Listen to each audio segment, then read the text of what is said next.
যুক্ত তুষার গান্ধীଙ୍କୁ অভিভাষণ ପାଇଁ ମୁଁ ନିମନ୍ତ୍ରଣ କରୁଛି ଦୟାକରି के साथ मेरा रिश्ता बहुत पुराना है। माफ कीजिएगा पर मैं उड़िया नहीं बोल सकता हूँ, इसलिए हिंदी में ही आपसे बात करूँगा।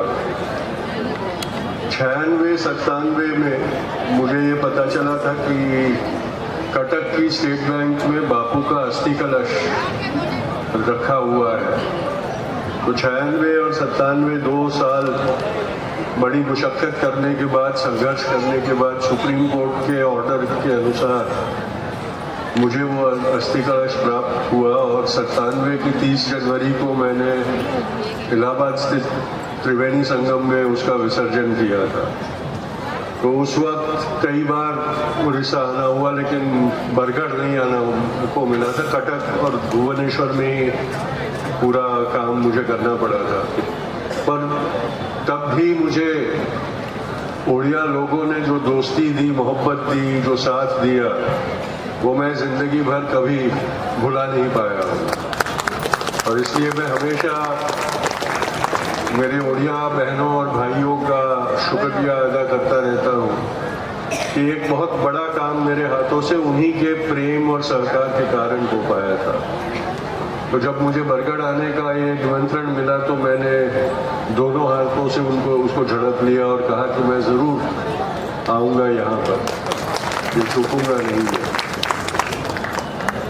मेरे परिचय में बताया गया कि रोड टू संगम जो फिल्म बनी थी वो मेरे जीवन के एक प्रसंग के ऊपर बनी थी। तो वो प्रसंग वही था जिसके साथ उड़ीसा भी जुड़ी हुई थी, क्योंकि अस्थि विसर्जन का जो प्रसंग मेरे साथ हुआ था उसी को लेकर उन्होंने वो कहानी बना दी थी कि मैं उड़ीसा से अस्थि कलश लेके इलाहाबाद जाता हूँ और इलाहाबाद में विसर्जन करता हूँ।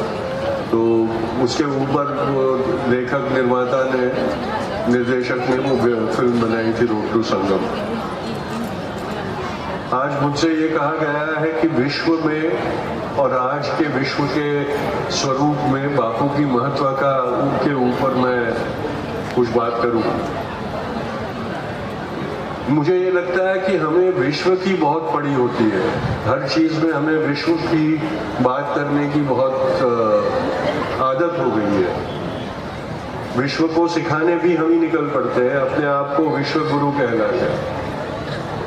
पर पहले घर के अंदर की बात अगर हम नहीं देखते हैं, घर में क्या हो रहा है वो नहीं जानते हैं, घर की हालात क्या है वो नहीं समझते हैं, तो विश्व की चिंता करने से हमें कोई फायदा नहीं मिलने वाला। विश्व अपनी तरीके से चलता रहेगा। हमारा घर ठीक होना बहुत जरूरी है, घर में हालात क्या है वो जानना बहुत जरूरी है, और उसके लिए जिम्मेदार कौन है ये समझना बहुत जरूरी है। आजकल एक राजनीतिक पार्टी वाले आएंगे तो वो दूसरी पार्टी के ऊपर सब दोष डाल के चले जाएंगे। वो पार्टी वाले आएंगे तो कहेंगे नहीं 17 साल इन्होंने क्या किया, वो कहेंगे आपने 7 साल क्या किया। कोई कुछ नहीं करता, कोई कुछ नहीं करता है। सिर्फ जब भी अपने को सत्ता मिलती है तो दूसरे का दोष निकाल के कहते हैं कि मैं क्या करूं, वो इतना बिगाड़ के गए हैं कि मैं सुधारने में ही मेरा पूरा वक्त चला जाता है। पर असली जो दोष है इस देश में वो आम जनता का दोष है, इस देश के नागरिकों का दोष है। जो हालात हमारे हुए हैं उसके लिए हम खुद जिम्मेदार हैं।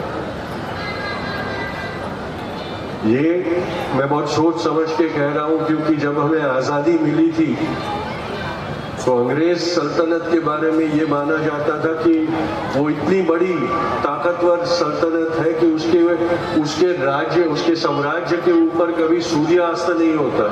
कहीं पर भी सूर्य होता है तो वो अंग्रेज साम्राज्य के ऊपर ही होता है। लेकिन भारत वो पहला राष्ट्र था जिसने उस साम्राज्य के ऊपर सूर्य अस्त करवाया था, और उसके बाद धीरे धीरे होते हुए सारे उसके जो गुलाम राष्ट्र थे वो खत्म होते गए। और वो इसलिए नहीं था कि उस वक्त हमें महान नेता मिले थे। हाँ, हमारा ये खुशनसीब थे हम कि बहुत सारे नेता हमें मिले जिन्होंने नेतृत्व किया। लेकिन नेता की ताकत तभी बनती है जब आम आदमी, आम इंसान उसके पीछे कंधे से कंधा मिला के खड़ा हो जाता है और उस नेता के कहे शब्द पे अपनी जान तक कुर्बान कर देने को तैयार हो जाता है। और हमारा सद्भाग्य ये था कि 100 साल पहले हमारे इस भारत में ऐसे लोग थे, सामान्य लोग, जो अपनी आजादी को अपना कर्तव्य समझते थे। वो जानते थे कि अगर मुझे आजाद होना है तो मुझे जंग लड़नी पड़ेगी, मुझे कुर्बानी देनी पड़ेगी, मुझे इसमें भाग लेना होगा, मेरे नेताओं का शब्द पालना है तो मुझे काम करना होगा। और ऐसे करोड़ों लाखों भारतीयों ने कुर्बानियां दी। उड़ीसा में आके मुझे स्वतंत्रता सेनानियों के बारे में बात करने की जरूरत नहीं है। मैं कल बरगद पहुंचा, कल और आज जहां जहां पर भी घूमा हूं, हर चौराहे पर मुझे स्वतंत्रता सेनानी की मूर्तियां दिखी। उड़ीसा में भी स्वतंत्रता सेनानियों की लंबी बड़ी फौज थी और ये उड़ीसा का गर्व होना चाहिए। लेकिन क्या आज हम वैसे नागरिक हैं? क्या आज हमारे नागरिकत्व में वो जज्बा है कि इस राष्ट्र के लिए हम कुछ करें? क्या हम कुछ कर रहे हैं? ये सवाल अपने आप को पूछना बहुत जरूरी है, क्योंकि कितना भी बुरा हो गया हो, लेकिन आज भी ये एक लोकतंत्र है और लोकतंत्र का मायना होता है लोगों का, लोगों से और लोगों के लिए। और वो हमने बनाना होता है, हमने हमारी ताकत दिखानी होती है, हमने हमारी जिम्मेदारी निभानी होती है। आज हम अगर देखें तो ज्यादा लोग मैं, मेरा और अपना, उसके सिवा आगे नहीं देखते। और जब देश की बात आती है तो नेताओं पे दोष डालते रहते हैं। अगर नेताओं को ही ये देश सौंप देना है तो गुलाम बन के ही क्यों ना रहे? पहले के राजा महाराजा को ही ला दे, आओ हमारे ऊपर राजा। और आज के हमारे नेताओं को तो हमने राजा महाराजा ही बना दिया है, जैसे वही हमारे ऊपर राज्य करने के लिए भगवान ने भेजे हो, अवतार हो, उस तरह से हम उनकी स्तुति और बंदिश करते हैं। ये किस स्वरूप में हमारा लोकतंत्र कहा जा सकता है? हम क्या इसमें अपना कर्तव्य निभा रहे हैं? पिछले दिनों प्रधानमंत्री जी ने कर्तव्य के बारे में बहुत कहा था। दिल्ली के एक सड़क को भी कर्तव्य मार्ग बना दिया, हम सब बहुत खुश हो गए। और जब सड़कों को नाम देते हैं ना, तब काम नहीं होता, ये याद रखें। एक भी महात्मा गांधी रोड जो बना है वो महात्मा गांधी के आदर्शों तक आपको नहीं ले जाता, वो सिर्फ तख्ती होती है महात्मा गांधी। आज ही मैं एक स्कूल कॉलेज में गया था, इंपीरियल कॉलेज यहाँ पर। उसमें मुझे किसी ने पूछा कि जब आप चलनी नोटों पर आपके परदादा की तस्वीर देखते हो तो आपको कैसा लगता है? वो मेरे परदादा है ही नहीं। जो चलनी नोट पर जिसकी तस्वीर है वो मेरा परदादा नहीं है, वो एक आकृति है जिसकी हम पूजा करते हैं। सिर्फ उसके बताए हुए रास्ते पर नहीं चलते, और जब तक हम उसके बताए हुए दिखाए हुए रास्ते पर नहीं चलेंगे तब तक उस चलनी नोट की, उस आकृति की कोई महत्व नहीं रहेगा। वो मूर्तियों का कोई महत्व नहीं रहेगा, वो तस्वीरों का कोई महत्व नहीं रहेगा। महज उसके ऊपर हम फूल चढ़ाएंगे और फूल चढ़ाने के बाद भूल जाएंगे कि उस आदमी का जीवन क्या था, उसका संदेशा क्या था, वो क्या चाहता था हमारे पास। आज इस मुल्क में घृणा सबसे हावी, सबके ऊपर हावी हो गई। नफरत की राजनीति इस मुल्क के ऊपर की जा रही है और हम सब उस नफरत के शिकार हो गए। हम हमारी चुप्पी से उस नफरत की राजनीति को समर्थन देते रहते हैं। कल ही से एक वीडियो वायरल हो रहा है मणिपाल यूनिवर्सिटी का। एक मुस्लिम लड़के को उसके प्रोफेसर ने आतंकवादी बुलाया हर क्लास में। क्या हर मुसलमान आतंकवादी है? क्या हर हिंदू देशभक्त है? यही हो गया ना बात। जब आप मुसलमानों को आतंकवादी कहने लगो तो आप ये कहते हैं कि हिंदू हो तो आतंकवादी नहीं है। डर फैलाने वाला हर इंसान आतंकवादी होता है, क्योंकि आतंकवादी का मकसद मारना नहीं होता। उसका मकसद होता है कि जो जिंदा बच जाए वो इतने डर जाए कि कभी उनका आवाज ना उठाए। और आज हिंदुस्तान में उस राजनीति को हमने सत्ता दे दी। हमको सबको दबोच के बिठा दिया उन्होंने, डरपोकों का राज्य बना दिया। क्योंकि सवाल उठाओ तो आपको देशद्रोही करार किया जाता। कोई भी सवाल पूछो तो कहते हैं कि आप देश का हित नहीं चाहते, हमको राज्य करने दो, सवाल मत करो। लोकतंत्र में सबसे ताकतवर शस्त्र जो होता है वो नागरिकों के सवालों का शस्त्र होता है। कितने हम नागरिक हैं जो ऐसे सवाल उठाते हैं? ये सब हमने सोचने की जरूरत है। जब हम हमारे भव्य इतिहास का मेला लगाते हैं, जब हमारे भव्य इतिहास की बातें करते हैं, जब आप लोग ये समझते हैं कि गांधी का परपोता है इसलिए आके ज्ञान की बात करके जाएगा, बड़ी भूल कर रहे हैं। मैं आपसे एक सवाल पूछूंगा, मोहनदास करमचंद गांधी को आप राष्ट्रपिता मानते हैं? क्या आप मोहनदास करमचंद गांधी को राष्ट्रपिता मानते हैं या नहीं मानते? मानते हैं? कितने लोग मोहनदास करमचंद गांधी को राष्ट्रपिता मानते हैं? तो जो लोग मानते हैं उनसे मैं ये सवाल पूछता हूं कि अगर आप उनको राष्ट्रपिता मानते हो तो मैं ही उनका परपोता कैसे हो गया? आप सब उनकी संतान हो ना, आप सबके ऊपर उनका अधिकार है, आप सबके ऊपर उनका कर्तव्य है, तो मैं अलग कैसे हो सकता हूं? ये जो सोच है वो निकालनी बहुत जरूरी है कि कोई किसी का वंशज है इसलिए उसके जितना ही वो महान होगा, बुद्धिमान होगा, उसको समझ होगी, ये सोच गलत है। हर इंसान को अपने महत्व को प्रमाणित करना होता है, उसके बाद ही वो कोई प्रतिष्ठित व्यक्ति बने तो उसका मायना होता है, वरना ये सब बेकार बात है। तो फिर मेरी ताजपोशी कर दो, मुझे सिंहासन पे बिठा दो, राष्ट्रपिता का परपोता हूं, तो मैं राष्ट्र का पोता बन गया। यानी पहले के जमाने में राजकुमार, मेरी ताजपोशी होनी चाहिए ना।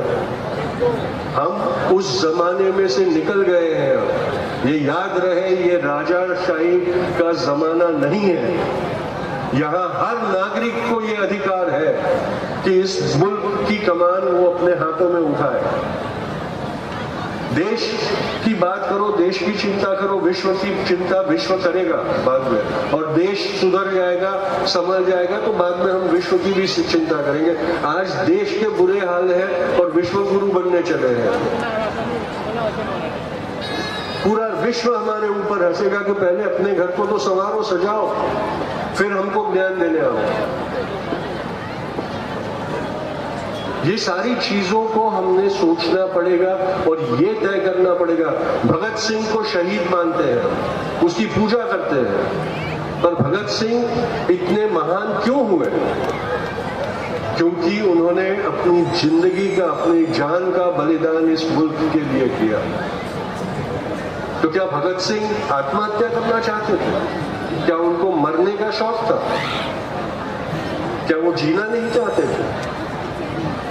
उन्होंने अपनी शहादत इसलिए दी कि मेरे शहादत का से प्रभावित होकर बाकी हिंदुस्तानी भी मुल्क के लिए शहीद होने के लिए तैयार हो जाएंगे। मुझसे प्रेरणा लेके आजादी के लिए वो भी शहीद होना पड़े तो हो जाएंगे। और भगत सिंह के साथ सबसे बड़ी गद्दारी हिंदुस्तानियों ने की है। हम भी उनकी तस्वीरों पे माला चढ़ाने पहुंच जाते हैं, लेकिन जैसे क्या हम उनकी तरह देश प्रेम के चलते, मैं नहीं कहता कि मैं अपनी जान की शहादत दे दूं, पर थोड़े वक्त की भी शहादत देने जाते हैं कि चलो ठीक है, ये एक महीना, एक हफ्ता, एक साल, एक दिन मैं मेरे मुल्क के लिए कुछ काम करूंगा, भले उसमें से मुझे कुछ उपज ना हो, लेकिन मेरी जिम्मेदारी मैं निभाऊंगा या निभाऊंगी। कितने हम लोग करते हैं? अगर हम ही नहीं करेंगे तो कौन आएगा करने के लिए हमारे? और फिर जो लोग करेंगे या करने का दिखावा करेंगे, उनके ऊपर हम लाचार होके बैठ जाएंगे। आज ये सब बातें सुननी चाहिए, पड़ेगी हमें, ये जरूरी हो गया। अभी हमने बहुत जोर शोर से आजादी का अमृत महोत्सव मनाया, 75 साल का जश्न मनाया हमने। पूरे देश में प्रधानमंत्री ने कहा कि तिरंगा हर घर, सबने तिरंगा लहराया अपना देश प्रेम जताने के लिए। हम कितने वफादार हैं इस मुल्क को दिखाने के लिए। मैंने नहीं लहराया था, मैं हर 15 अगस्त को तिरंगा लहराता हूँ। इस 15 अगस्त को मैंने तिरंगा नहीं लहराया, क्योंकि अगर मेरे दिल में तिरंगा नहीं लहराता हो तो मेरे घर पे लहराने वाले तिरंगा का कोई मतलब नहीं होता। और मैंने क्यों नहीं लहराया उसका भी मैं आपको कारण दूंगा। सिर्फ 2 दिन पहले, उस अमृत महोत्सव के सिर्फ 2 दिन पहले, राजस्थान के एक गांव में, एक स्कूल में, इंदर मेघवाल नाम का एक लड़का पढ़ता था, 9 साल का लड़का। उसको प्यास लगी, उसने स्कूल में रखे हुए मटके में से पानी पिया। वो मटका उच्च वर्णीय टीचर के लिए रखा गया पानी का मटका था, और इंदर मेघवाल दलित था, हरिजन था। जब वो शिक्षक को पता चला कि मेरा पानी प्रदूषित कर दिया, भगवान ने दिया हुआ पानी, भगवान ने दिया हुआ पानी है, यानी एक तरीके से भगवान का हमको वरदान, हमको प्रसाद है। अगर भगवान का प्रसाद किसी भगवान के बनाए हुए इंसान के छूने से भ्रष्ट हो जाता है, तो फिर वो भगवान की महिमा क्या रह गई? उस टीचर ने इंदर को इतनी बेरहमी से मारा कि वो मार के कारण उस 9 साल के बच्चे की मौत हो गई, 15 अगस्त से 2 दिन पहले। क्या हमने ऐसे, कितने ने उसके लिए एक आंसू भी बहाया? क्या हमने आंसू बहाए उसके लिए? क्या हमने ये कहा कि ये लांछन है हमारी आजादी के ऊपर कि 75 साल पहले बापू ने देखा हुआ स्वप्न, 75 साल पहले बाबा साहेब अम्बेडकर ने देखा हुआ स्वप्न, 75 साल बाद तक हम पूरा नहीं कर सकते? आज भी छुआछूत का श्राप इस कदर हमारे ऊपर है कि हम इंसान ही नहीं रहते, हम हैवान बन के जाते हैं। तो फिर क्या हमको अधिकार है कि हम जश्न मनाएं? सोचिए आप लोग ये सब। दिल्ली में एक बलात्कार हुआ, एक हत्या हुई, बहुत घृणित कृत्य था वो। पूरे देश में मोमबत्तियां जली और सरकार को लाचार होकर उसके ऊपर कार्रवाई करनी पड़ी। बहुत अच्छी बात हुई। गुजरात की एक बेटी बिल्किस बानो 2002 में उसी के गांव के 8-9 नराधमों ने उसके ऊपर बलात्कार किया। उसके देखते देखते उसके 7 परिवारजनों को कत्ल उसके सामने ही उन्होंने कर दिया। इतने से भी उनकी हैवानियत कम नहीं हुई तो उसकी गोद में सोई हुई 2 साल की बच्ची को उठा के उसका सर पत्थर पर पटक के उसकी मां के सामने उसको मार डाला।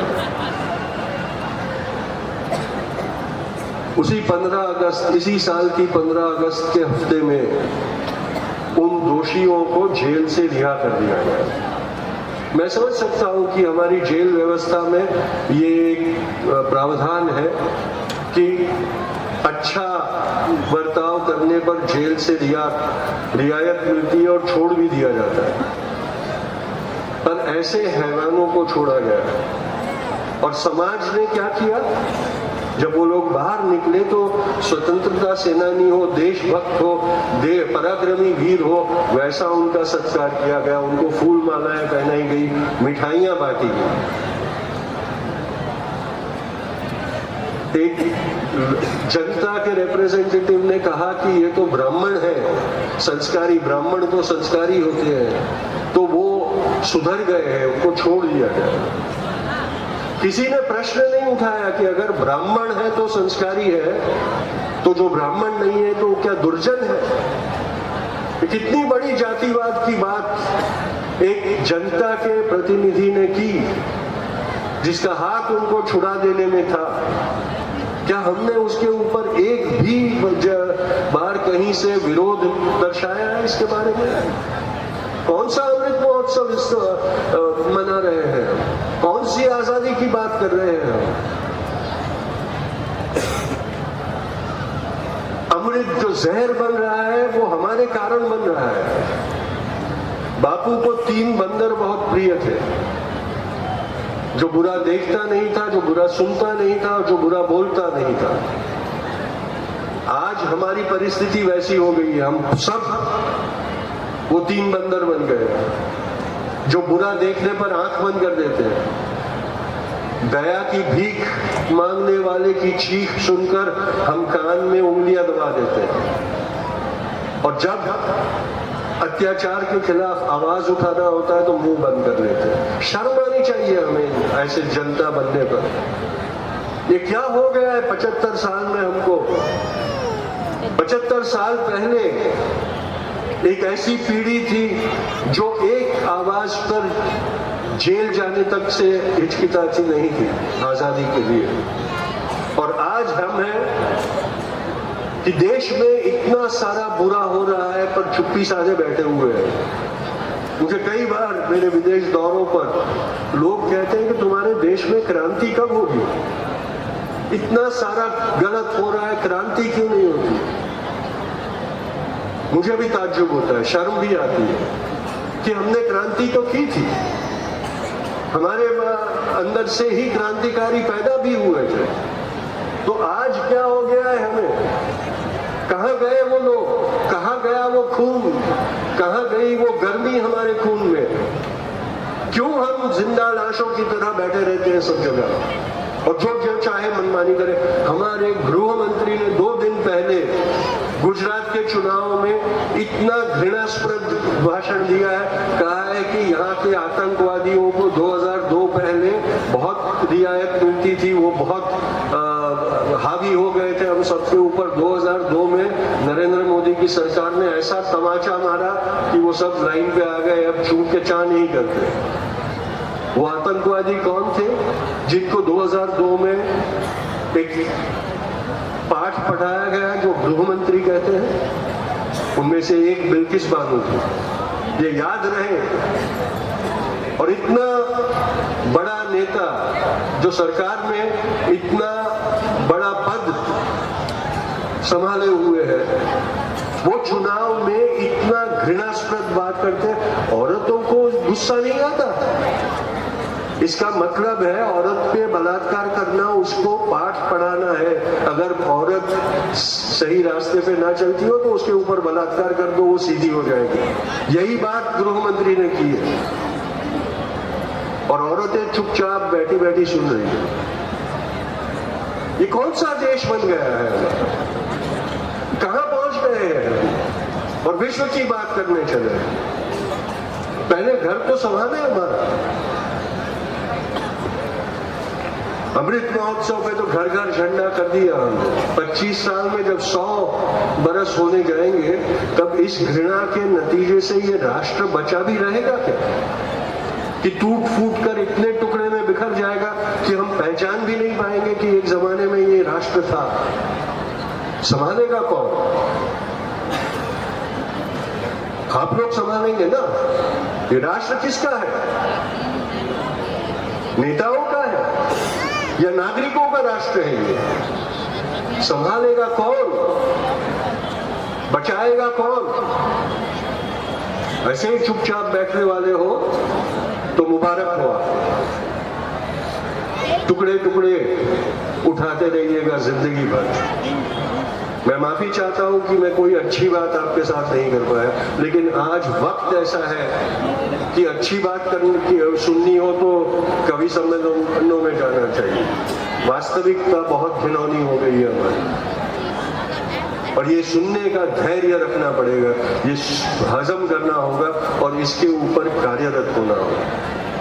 देश बचाना है तो अपनी जिम्मेदारी निभाओ, अपनी जिम्मेदारी निभाओ, अपनी जिम्मेदारी से जियो, वरना ये मुल्क फिर से गुलाम हो जाएगा। और इस बार बचाने को गांधी नहीं आने वाला, ये याद रखिए। बहुत बहुत शुक्रिया।